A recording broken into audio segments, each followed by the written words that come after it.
long and interesting story, and we don't have much time.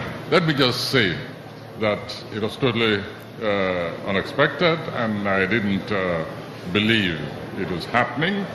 And when I came home was really when it began to sink in, when I was met at the airport by my colleagues, including J.P. Clark over there at the airport, and friends, and everybody seemed to be excited about it. I think it was then it really began to sink in. I learned about it in Paris, but there it was still like, something, I was a bit woozy about it. All right, when I came home and saw how it was being received, then I understood. I began to feel it. That's great, sir. That's very, very great. All right, my next question is for Professor Alagwa. Do you have specific times or moments when you write? Do you have any specific time or moment when you feel you should write?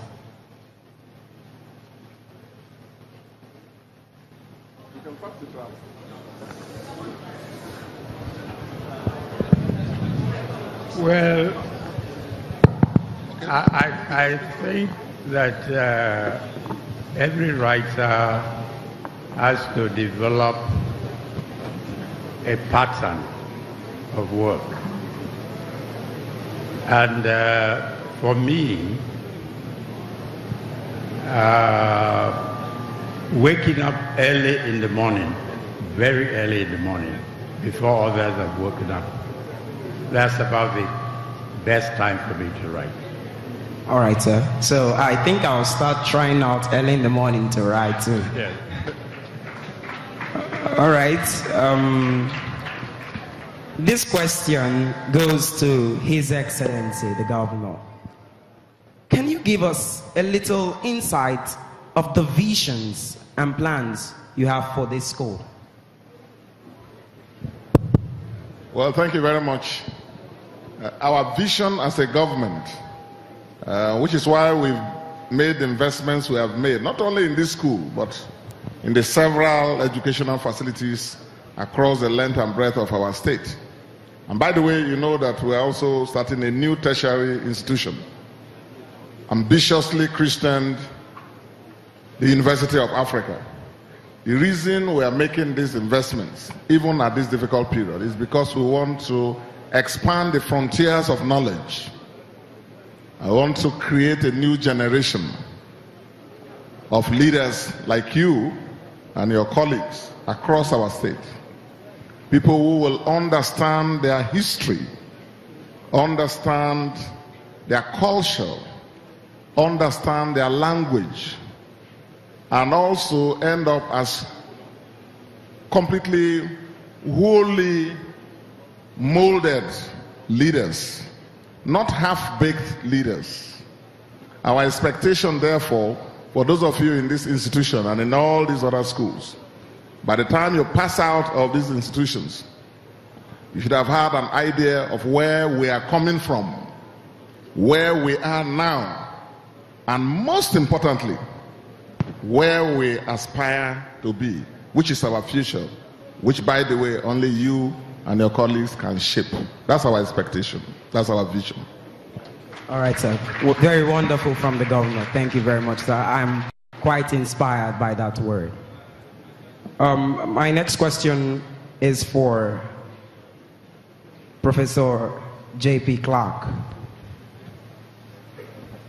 Do you think that in the nearest future there can be a rebirth of Gabriel Okara, J.P. Clark, that's you, Chinua Achebe, Professor Alagwa, Wole Soyinka, and me, of course?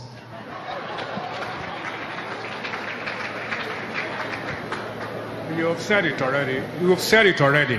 And your generation, you can do it. All right, sir. He has answered that question. So, students, they are looking up to you to bring them back in the nearest future. You are going to take over from them. So I'm expecting the best from all of you, and also I'm expecting the best from myself. Thank you very much, sir. As this young man goes to sit down, I will ask my own question. It is a very short question. I am a believer in a Nigeria that will not break. There is no country in the world that cannot be broken. But let us always begin by saying Nigeria should not break.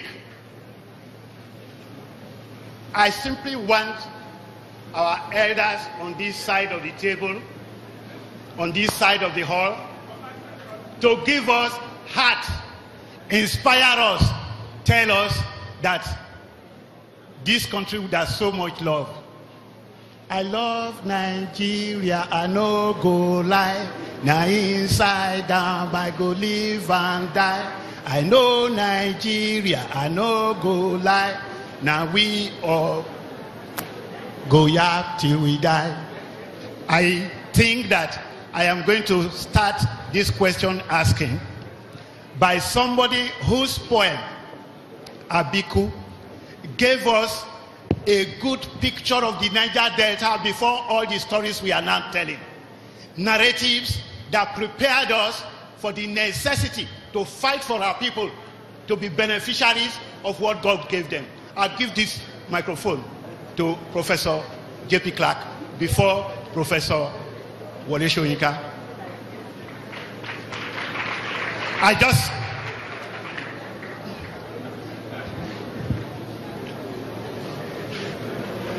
You will pick up the phone from me.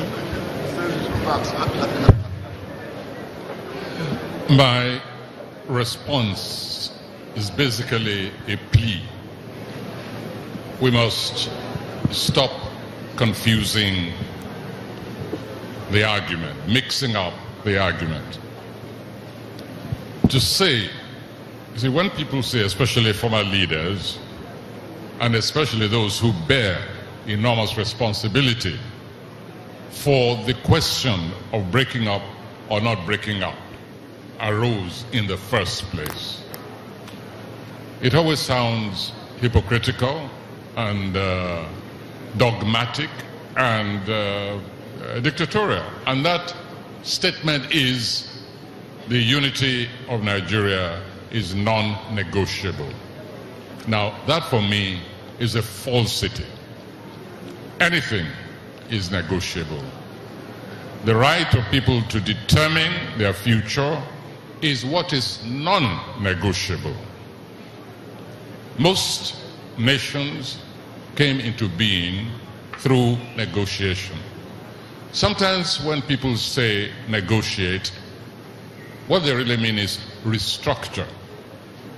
What the argument should be, what the question should be is, should Nigeria break up? And my answer to that is no. But please don't tell me Nigeria as it stands is non-negotiable.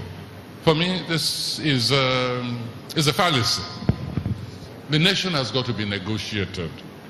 Negotiation includes ensuring that there is no marginalization. Negotiation has to do with control of resources.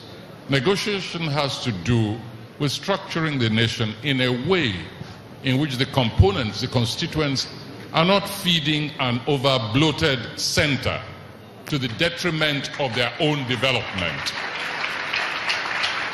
So Nigeria is negotiable. What we should say, the language we should use is, what are you willing to sacrifice? What effort are you willing to make to ensure that Nigeria remains intact? That is the citizen question. Thank you very much.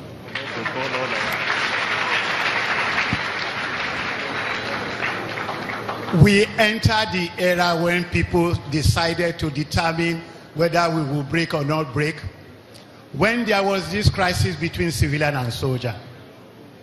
Today is Professor Soyinka's birthday. So it's perhaps one moment to reflect on a poem he wrote on civilian and soldier. The truth is, when he wrote